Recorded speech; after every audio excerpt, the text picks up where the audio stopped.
this truffle kit, you'll notice that you have a jar of ready-made ganache in your flavor choosing, a small bag of 63% vanilla dark chocolate for capping, some transfer sheets, truffle shells, and a piping bag. And the first thing you're going to want to do is you're going to want to temper your ganache so that it is pipeable. As of right now, it's very set and we need to get them in the molds. So you're going to want to either put it over a double boiler or very simply just microwave it. 20 seconds at a time until you have a nice soft and fluid consistency reaching no higher than 32 degrees Celsius. You'll notice that after about 40 to 50 seconds in the microwave, you have a nice fluid ganache to work with. Set that to the side and open your containers of truffle shells very gently. These are made with beautiful dark chocolate from Michel Fuzel, so they have an impeccable, delicious, chocolatey, dark chocolatey flavor. How cute are these? You're going to be filling both, so set them side by side so you can work easily like an assembly line. You want to grab your pastry bag and fold over the edges, the outer edges, to create a lip for your hand to rest. If your hand rests this way, you will be able to pour in the ganache without fear of spilling everywhere. Gently pour all of your ganache in here. You will have more than enough to make all of these shells, plus a little extra for eating.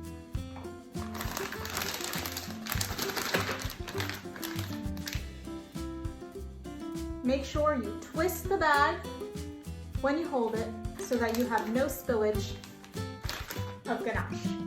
If you have a chip clip or something similar, that will also help in preventing spillage. Make sure to cut the hole not too big and start filling your ganache molds.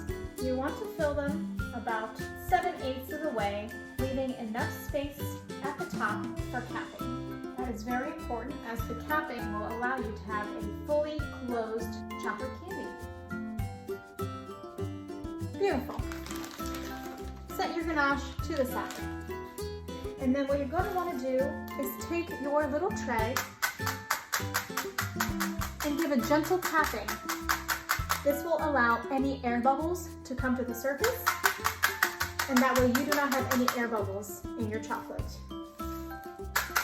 If you notice that you have slightly overfilled some of your shells, that is no problem. Just take a small spoon and remove some of the filling. Very simply. It can be very hard to gauge a piping bag, especially if it's your first time using one. So don't be afraid to go back in there and just remove a little bit of what you need so that you have enough space for capping. Ideally, you would like to have this much space. Now what's very important is these need to crystallize in the fridge for about 1 hour. Obviously, if the ganache is not super solid, it will not be able to be capped. So in the hour, they should be ready to go. While our ganache is crystallizing, I'm going to be showing you how to temper chocolate. I hear from a lot of people they think it's very difficult, but really it's actually quite simple. The only thing you really need that's very important in this case is a digital thermometer. So what you're going to want to do is make sure you have a nice pot of hot water, not boiling, but you do want a nice good steam, and a bowl that is heat safe and that will stay on top nicely. You don't want the bowl to touch the water into the pot. That's very important. Otherwise the chocolate may burn. You're going to put about 2/3 of your chocolate in this bowl and reserve just a little bit. This is called the seeding method. And we're going to very gently melt the chocolate down. The chocolate must get to a certain temperature in order to be melted. It's not too hot, but it's not too cold. The temperature that is 48 to 50 degrees Celsius. Once your chocolate has reached between 48 and 50 degrees Celsius, you can take the remainder of your chocolate and dump it in.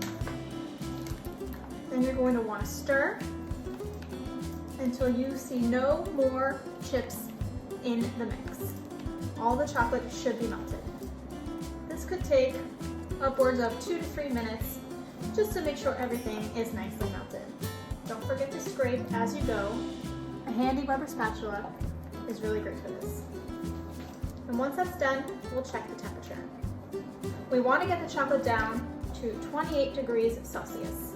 This is where the chocolate becomes stable. The beta crystals become stable. Nice and fluid, all the chocolate is melted. Let's check. We are at 33 degrees Celsius. That means we need to just wait until it comes down to 28. So now you can sit this on a countertop somewhere in the kitchen where it's cool but not too hot, not near an oven, and wait until this comes down to 28 degrees Celsius. I like to give it a nice stir and a scrape every few minutes, as the chocolate on the outside will be cooling first as opposed to what's in the center. So it's very important to make sure that your chocolate is not setting too much on the outside and still liquid in the center. Once your chocolate has reached 28 degrees Celsius, we want to now re-warm it up ever so slightly to a working temperature, which is about 30 degrees Celsius. 31 if you're feeling frisky. I like 30 because there's no chance of detempering your chocolate. All of that hard work can't go to waste. So a couple of seconds here and there on your warm bain-marie. And really, you want to go very slow here. You want to make sure you are not heating up your chocolate too much. If you do, you'll have to start over again. And that would be a huge bummer. All right, 29. A couple more seconds to work with. Beautiful. We are at 30 degrees officially. Now set that to the side and set your bain-marie aside so you have space to work. What you're going to want to do next is grab your acetate sheets and give them some pre-cuts. This will be a lot easier for you when you are decorating your beautiful truffles. Now that your strips are all cut, what you're going to want to do next is grab your other piping bag and pour your chocolate inside. I like to use just a cup from my home just to make it easier to really pour all the chocolate in there. Really give yourself lots of space when you fold over your bag to avoid lots of chocolate on the outside of the bag. Scrape everything in. Let's grab our truffles. Now this is the really fun part. You have your chocolate in your bag, your truffle shells are ready to go, and your acetate sheets are pre-cut. Now with these, just be careful. There is one side that's very smooth and one side that has a bit of texture. This is the side with cocoa butter, and this is the side that should be on contact with the chocolate. You'll see what I mean in just a second.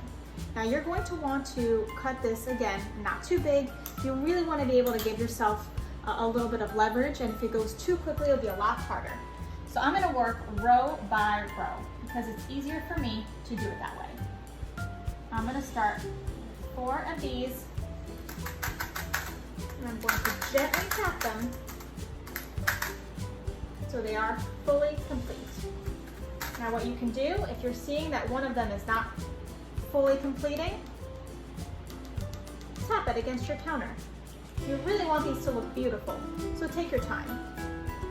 Then what you can do is gently place the transfer sheet and make sure the chocolate comes on contact with the cocoa butter. Beautiful. And you can do some with transfer sheets, without. You can also use the tip of your bag to help you fill in the little spots of chocolate.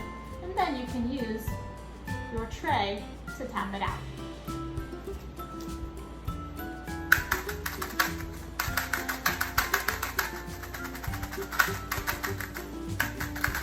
if you find that your chocolate is setting too quickly in your hands, you can always give it a little bit of maybe 2 or 3 seconds in the microwave just to get it going again. I'm going to try this transfer sheet now, just to change it up.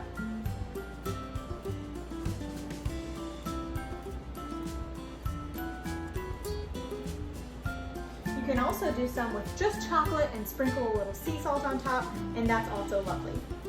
Once you finish everything, you can put it back in the fridge for at least an hour to really crystallize beautifully.